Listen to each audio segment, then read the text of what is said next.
They are some of the unique and inspiring people we've had the privilege to meet. Kind of get on the white line, and I gotta push, push, push. Their humility, creativity, and passion is one of a kind. I really pride myself in bringing out their spirit in their eyes and their facial expressions so that you can feel it when you look at them. They represent the fabric of our small towns. It does give me great joy. I mean, when people call me, oh, can I look at your clocks? Sure. People you remember and respect. Then when I started digging into this genealogy thing, I discovered, good Lord, there are a lot of them. Now, some of the small town stories we've been honored to tell. Welcome and thanks for joining us for this Small Town Special. I'm Jeff Alexander. Every week, somewhere in Northeast Wisconsin, photojournalist Michael Bergman and I come across some incredible people. They may be a family member, a friend, or perhaps a neighbor. It's truly a rewarding journey for us, and we are extremely grateful. So now it's time to look back at some of your favorite small town stories from so far this year. And we begin with a Calumet County man who for the past 40 years has given away hundreds of his homemade clocks. And he only started making them after a conversation with his dying brother. Back in January, we traveled to Chilton to meet this generous clockmaker.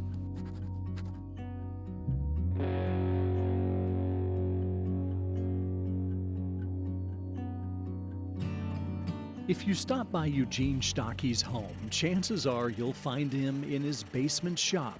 Just go around, follow the line. Busy at work. When you get up to the end, you go back. Making his latest creation. I always turn it towards the inside, or you would have a mark on your pattern, just so you don't have nothing. For most of his life, though, clockmaking was never on Eugene's radar.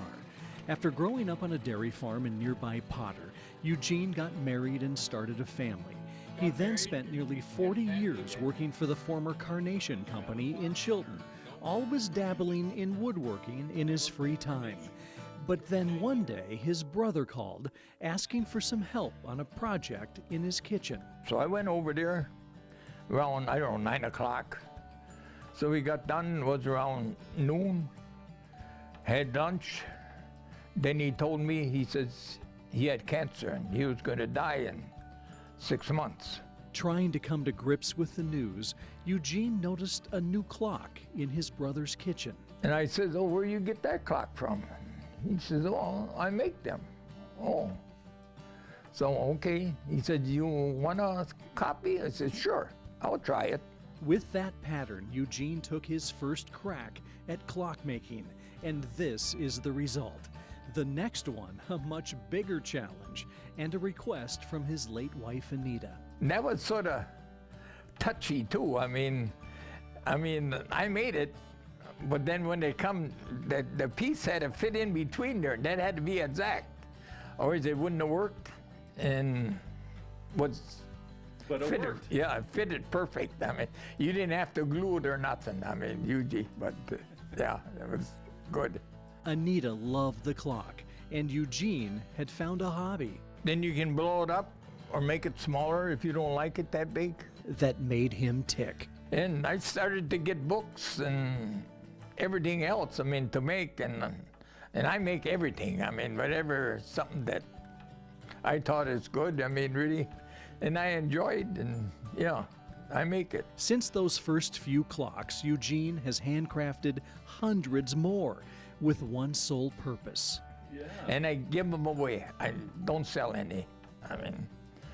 And people come, they call me up. When I was featured in our Wisconsin, people called me up. And there was a guy from Texas, he called me up. And the clock was in the book. He says, I need that clock. I says, yeah? He says, I'll pay you for it. I said, you ain't getting it. I says, I don't want nothing for it. You can have it. I'll send it to you. Well, he said, no, I'll pay for it. I said, no, you ain't getting it. He said that 3 times. And then he says, okay. So then I send it to him. And 3 weeks later, he sent me a check, $150. After that feature article, Eugene says other strangers approached him in stores asking about his clocks. You're kind of a celebrity. Yeah, I guess sort of. Over the years, Eugene fine-tuned his clock-making process. And I usually build 3 clocks at a time. Because one, I'm maybe cutting it out, and then I'm gluing on one or staining the other one. It ain't just, it gets sort of boring if you're just working that one all the time, and well, you're maybe gluing something you can't work at nothing for a day or two. So then I'm working at a different one. Eugene uses either walnut or oak in all of his clocks. These are some of his recent ones, ready for a new home. And I got a little train that goes around in there. A gift from a man who considers time precious and uses his talents to keep track of it. But I love it though, I mean, really, so it's a lot of fun. At 91 years old, Eugene says he still has all kinds of clocks he wants to make and give away. An amazing man with a generous heart. Still to come, meet a Portage County family with an unmatched history as educators. And then how a Suamico first grader's dream came true thanks to his principal and custodian. Welcome back to our Small Town Special. In tracing his family history, a Portage County man came across a very unique connection dating back hundreds of years. He learned there has been a teacher or principal in every generation all the way back to the birth of our nation. Back in February, we paid a visit to Amherst to learn more about this family's tremendous legacy in education. Right along Highway 10, west of Wapaka, there's a little old schoolhouse that still stands today. It's been 64 years since the bell last rang, but for one local family, the Pipe School in Amherst is filled with a history of teachers dating back to 1857. Well, Mother had always talked about it, and it was just sort of in the background, and then as the years went by, I started doing a little digging, going back, and after I retired, I got seriously interested in it. An interest perhaps because Charles Larson fulfilled what seemed to be his destiny. In 1943, he graduated from the Pipe School in an 8th grade class of 2. After attending high school in Wapaka and college at UW River Falls, Charles spent 39 years as an ag teacher in both Cuba City and Wapaka. It's a career he considered a joy. I think the greatest reward is seeing some of the kids that started out as not particularly goal-oriented or anything else, and all of a sudden they blossomed. When Charles and his wife Aralda, also a teacher, started a family, they made a point to never pressure their children to follow in their footsteps. Our parents didn't say, oh, you need to be a teacher. They just said you need to use the talents that you've been given to do good things. Well, guess what? Daughter Aralda Ann and sons Dave and Paul became educators. I'd watched for years kids of different ages come back and see my dad and say, hey, I remember when we did this, remember when we did that. And just that kind of connectiveness and the appreciation they had for him as being a teacher. And I thought, you know what, that's kind of cool. It's something that I was really familiar with, having been around school since my earliest memories are walking through one school or another with Dad. So it was very comfortable for me. And as I was going through the ed prep program at Stout, things that were being taught were, well, that's second nature. Early in his career as a tech ed teacher, Dave even had the privilege sharing the Wapaka High School hallways with his dad. I remember one of the kids came in my class one day and said, are you as mean as the Mr. Larson in tech ed? And I said, I don't know, I think I taught him all the mean that he knows. Oh, God. When he retired in 1990, Charles took a deep dive into his family history, and it was only then I found a lot of things that I had no idea about. he discovered a family tree filled with teachers. It just seemed to creep in, and the same thing was true on my wife's side. The Thayers were either most of them are either teachers or preachers. Thanks to family genealogy books compiled by past and present relatives, Charles learned 10 of his ancestors taught at the Pipe School, and that there were teachers in every generation dating back to his great-great-great-great-grandfather, Phineas Cadwell, who became a teacher after fighting for the Connecticut militia in the Revolutionary War. Was it kind of like a treasure hunt? Yeah, it was, really. Today, Dave's daughter is a teacher in Jefferson, while Paul's daughter-in-law teaches in Green Bay. That is really something, and it's quite an honor and tradition to keep it going. A true family of passionate educators. Very proud, and we've affected a lot of lives. None of us wound up millionaires, but I think all of us were happy with what we did, and it's been a fascinating career. And so many good people. Whether the Larson family continues in education for generations to come remains to be seen. Regardless, the family's tremendous legacy as teachers is already firmly established. Now to a story about a young boy who found joy this winter plowing snow with his wheelchair outside his elementary school. It was a job he loved and was able to do thanks to the ingenuity of his principal and custodian. One morning after a snowfall, we caught up with this big helper in Suamico. Like this. It wasn't easy, but Nolan Ferguson has waited patiently for weeks for a fresh snowfall. Finally, it happened, and Nolan is raring to go. Do I have to just follow you? Ahead of recess time, Nolan is heading outside, and after his principal, Tony Ebeling, fits his wheelchair with an important piece of equipment, Nolan takes off for the playground, which has a rubberized surface covered in snow. Plow, plow, plow. I'm really good at plowing. And it's pure joy for this little first grader who's already had to overcome so much in his life. Born healthy, Nolan came down with a cold at around 9 months. Within a few days, his body was going limp. Eventually, doctors diagnosed Nolan with transverse myelitis. In Nolan's case, the cold virus attacked his spinal cord and left it filled with lesions.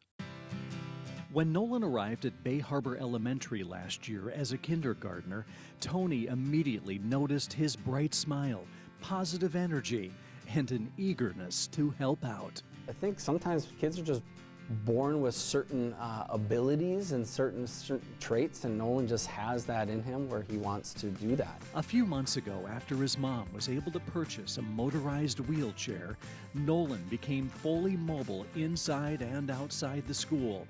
And knowing how fascinated he was with snowplows, Tony and Bay Harbor custodian Don Balk had an idea they knew they had to bring to life. How can we get a plow on his chair? Don, Tony, and the school's carpenter put their heads together and made Nolan's dream come true. And it just ended up working out perfect. In early January, Nolan's first chance to plow. He just lit up. It was just amazing to see him just do his part. He was moving snow and just intrinsically able to just go right down the right path, turn around, and come down the other side, like he's been doing that forever. It's such a blessing. Nolan's mom is beyond grateful, seeing her son moving snow for the first time. I love that the principal and everyone in this school district has been so accommodating and making him feel normal. When it comes to his snow plowing strategy, Nolan's is pretty simple. Seeing where all the snow is. He just wishes recess would last all day. So I can just plow all over. And as you can see by Nolan's group of followers, he's a hit. He is so sweet and kind and loves the girls and the girls love him. They're also very appreciative. Thank you, Nolan, for plowing. You're welcome. With spring not too far off, Nolan's snow plowing will eventually come to an end, at least for this year.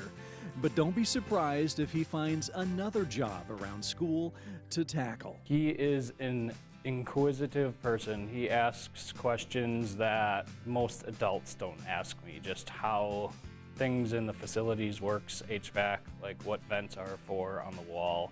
He's just a super smart kid. He's awesome to work with. I love him. Who knows where he's going to be able to go, just because, again, his positive outlook on everything, his can-do look as well, just mix that together, and I think the options are endless. What a special young man and a compassionate principal and custodian. Still to come, a Shawano County woman discovers an amazing talent she has, drawing people's pets.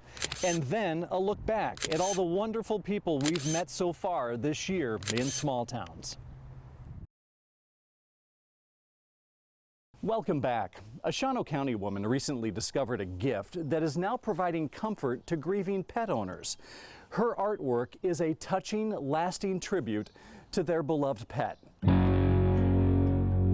Back in March, we traveled to Pulsifer to meet this amazing pet portrait artist. Even though it's been months or even a year or so, Amy Bergner still remembers all their names. Jasper, Wallace, Missy, Max, Bullet. As a little girl, Amy knew she had a gift. I used to love to draw horses and unicorns, Garfield and Odie. I love drawing those, but mainly animals, dogs and cats and stuff. So I always doodled in school, and I knew I wanted to do something with it, but I just didn't know what. The revelation finally came 3 years ago when Amy's son was thinking about getting a tattoo and asked her to draw something. I wanted a picture of something that showed strength and endurance. So I thought about it. I drew a lion with a Bible verse. And once I did that, I wanted to do more. So I found a course online that helped you find your niche. So I went through all that, and it came down to pet portraits. After launching a Facebook page, Art by Amy Jo, requests started coming in. They'll send a picture of their pet to my phone, and I print it off, and then I actually have a projector that I use, and I make a rough outline of it, and then I just fill in all the details. To bring someone's beloved pet to life, like this horse, Amy uses chalk pastel pencils. It's chalk, so it blends really nice and easy. And charcoal sticks. A slice tool adds texture. It'll bring out every little hair. Since she started in 2021, Amy has drawn 70 pets. I've done 50 dogs. I've done, I think, 8 horses, about the same number of cats, and then I did 1 cockatiel, and I did 1 potbelly pig. One of those dogs, Shawano County Canine Getty, who she learned passed away in a post by his handler, Detective Craig Rakoski. I saw that on Facebook, and my heart ached for him, because that was his partner, and then that was, he was home with him. So I just wanted to, gift. If I see things like that, I just want to gift them and say, hey, I know it's hard when you lose a pet, and I just want to help, I guess. Law enforcement in general, thankless job. People don't necessarily care. These are, badge numbers, maybe not specific people. And what I guess Amy did, which is amazing, is allowed us to, connect on a level that what I was doing for a profession, she found it to be very noble and decided that she was going to show her talents and provide something that will definitely stay one of the prized canine portions and canine portraits for a very long time. Last year, when her prized paint Sweet Pete died, my initial reaction was, nailed it. Wow. Wow, you nailed it. Mary Lisa Carenza reached out to Amy. So I have this hanging up in my house, and I walk past every day, and it doesn't make me cry, it makes me smile. Oh my God! Often, though, there are tears of joy. It touches people's hearts. I joke around that I'm good at making people cry in a good way. Amy says each portrait takes around 13 hours to complete. There's always a fine line between balancing her art with family life and her full-time job at KI in Bondwell. They do ask me if I have a website, which I don't, because I don't want to go to work and come home and find out I have to do 10 drawings. You have to want to do it, because I'll go in spurts where, you know, I'll have a couple weeks where I don't draw anything. I'm not feeling it. And then I can sit down from morning until, and I lose track of time, sometimes 1, 2 in the morning. Oh, I better go to bed. I gotta work tomorrow. When it is time to draw, Amy takes pride in taking a deep dive into the pet she's focused on. I like being more personable with people. I like it when they come to me one-on-one.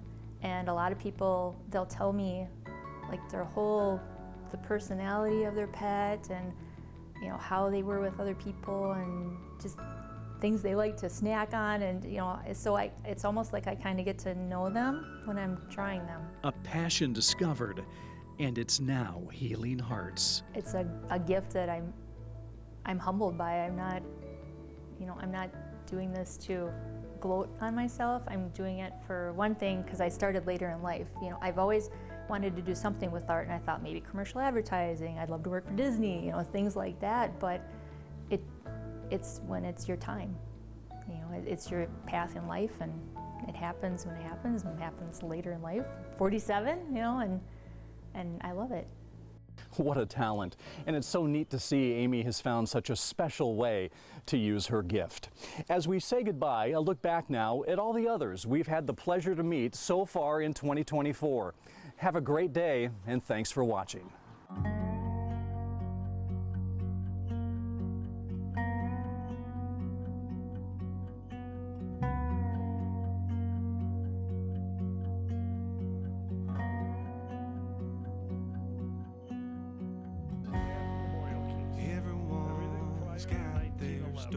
Some of these are really rare. One's here now and one's before me. 30 years, and I'm still affected by that. We do our best to make a life that lives on. I'm just a piece of where I'm from. All the way from the president on down.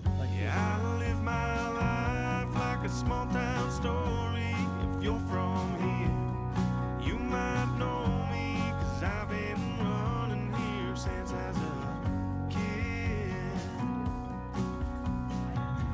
Yeah, we might be small, but our hearts are real big. We're all a part of everything it is.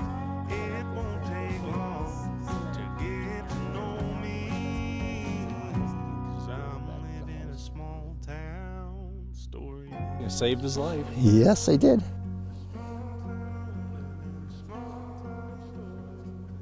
I ran 3:44:12, 3:43:57 or something. It was close. This town's been here for quite some time. Most just don't get it when they drive by. To most that building, it just looks old. What are you doing with those guns? They'd be amazed with all the stories it holds. Yeah, I live my life like a small town story. If you're from here, you might know me, 'cause I've been running here since I was a kid. Yeah, we might be small, but our hearts are real big. We're all a part of everything it is. It won't take long to get to know me, 'cause I'm living a small town story.